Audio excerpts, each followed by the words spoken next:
Obviously you've had a bunch of success. What, like in the beginning though, like how long did it take you from like the start of like, okay, I want to be an artist, I want to do music too. Okay, this is my big break. So I was 14. I know I wanted to play music professionally. I know I want to build a camp. Mm-hmm. Those are the two things that were most important to me. And Build a camp. Is this the hunting? Camp Southern Ground. No. We built a campus, like a university level campus where we serve kids and veterans. Okay. And that's in Georgia. 14 years old. You 14. Said, I want to do that. I want to do that. I worked at camp. I was a counselor, product of camp. And then I worked at staff for 3 years. After that, living there all summer. Kids that don't have any mentorship in their areas where they are, if you dip them in the right environment for a week and let them show them a different way, like it's cool because the camps that I worked at in my camp now is a diversity model. So we've got kids that are on the spectrum, kids from underserved areas, kids from military families that might have lost their parent or parent was dismembered or taken their life. And then you have kids, mainstream kids that might not know how to appreciate anything they have. They're just like spoiled and have everything, but don't have any perspective. Yeah. But when you take everybody in that group, all of them are in the same group together, running for a week together, having to overcome things, having to learn about people that are different than them. It can change the trajectory of their life entirely in a week. So I was a product of that. Camp opened my eyes and made me want to be courageous. Like I went to public school. So if you got up and sang something or did a skit or something in public school in front of kids, you're going to get roasted alive. Roasted. Yeah, Sixth grade is the most brutal thing in the world. Yeah. So camp was the place that was like safe to like be yourself and do that. And a lot of the things that I'm not afraid to do things. Like I'm not afraid. What if someone thinks this? Well, that's not my problem. Like people are going to hate anything you do. When I first started building the camp, we had a huge public hearing because we were going to have dwellings on the property. We had people throwing vegetables at people that worked at the camp, trying to knock on the door, telling them what we were building close by and things. People were up in arms and like trying to figure out what nefarious reason I would be like building a camp. They're like afraid I was going to build subsidized housing and stuff like that. But it doesn't matter what you do in this world. It's because we hear the voices of so many idiots. If we were in a tribe, if we lived in a tribe of people, if you couldn't hear what someone was saying over earshot, you're not supposed to be able to hear what they have to say. Right. Nor have they earned the right or respect or any accomplishment in their life where I might even want to listen to something that they would say. But we live in a world where I can't imagine kids having to make it through and figure out who they are, because if you don't really pay attention, the devices and the internet will raise your children.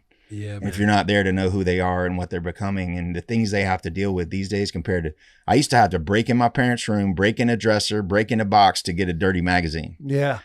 And now kids with an unlocked phone can hell yeah.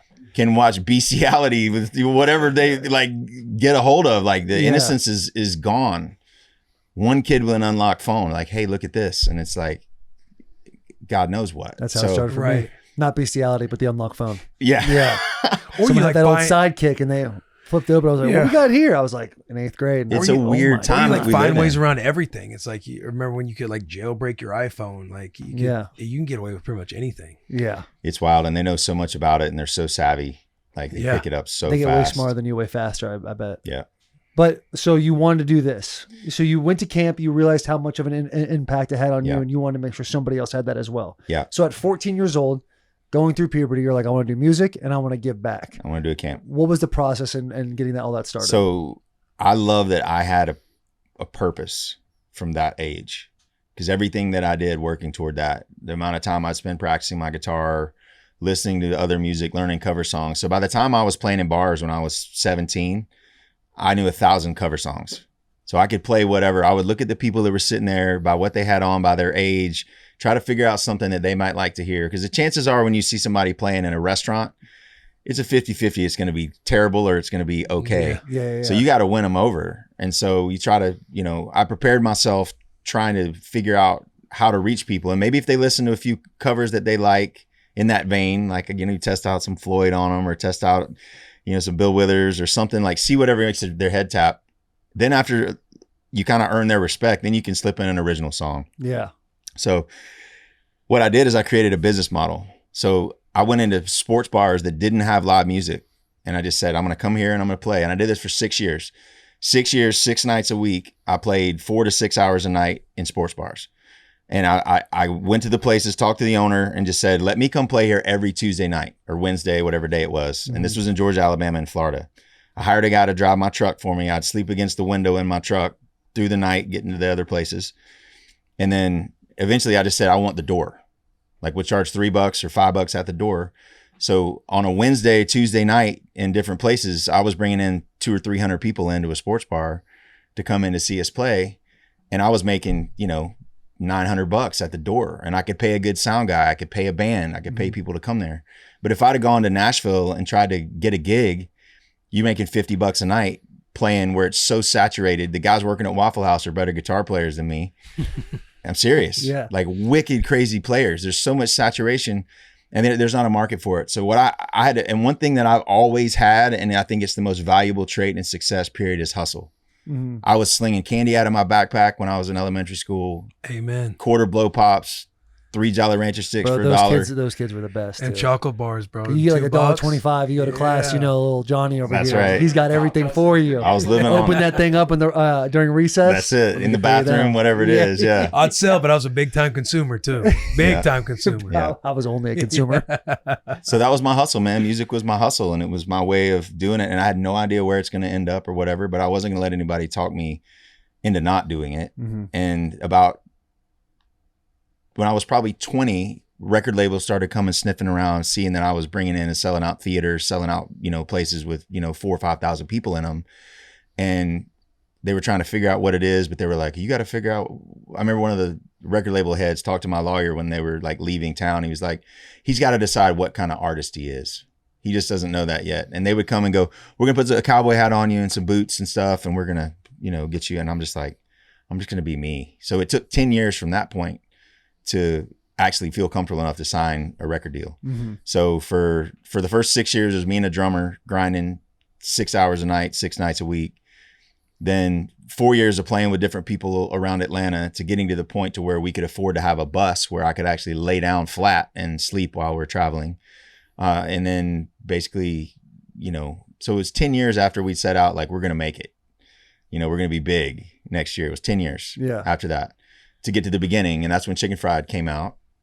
We made the right record with Keith Stegall. And then it's a winding path. It's a long story about how it all went down. But we'd signed with a huge brand new record label that had like Madonna, Jay-Z, U2, and us. And we were the developing act in the thing. Then that whole record label dissolved.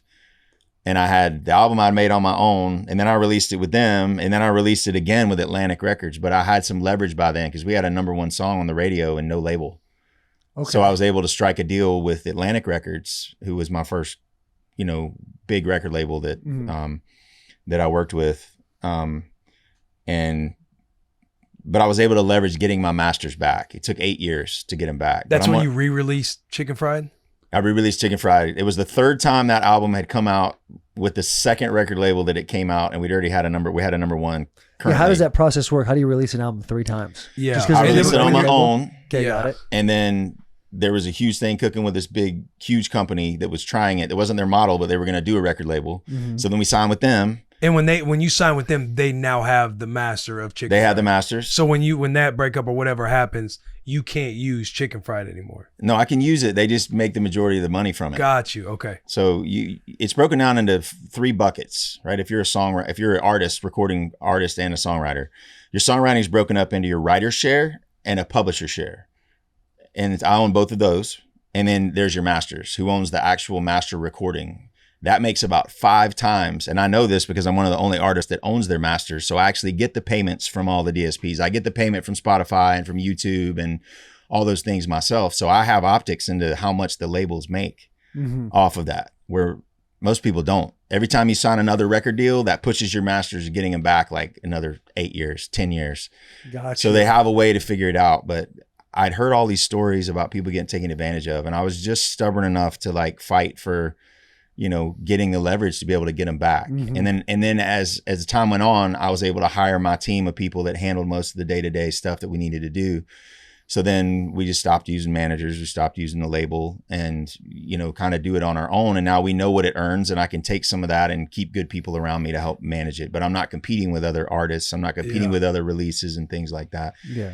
It's a lot of work, but I know how people are treated. I know I'm represented at all times by everyone in my business. Right. And who's associated with you, you know how Right. they're going to treat other people. Right. Zac Brown Band and Taylor Swift. I know that was a massive deal when she got her master's. Right. She did like Taylor's version or something like that. Yeah. She just re-recorded them all, and asked her fans to listen to those. Yeah. Yeah. Instead of She's the got other an ones. army out there, man. Yeah, You got to for sure. watch out for them. It's a full-blown military. She's a force, man. It is. Yeah. This is the most powerful military in the world, actually, is Yeah. what it is. She's a force.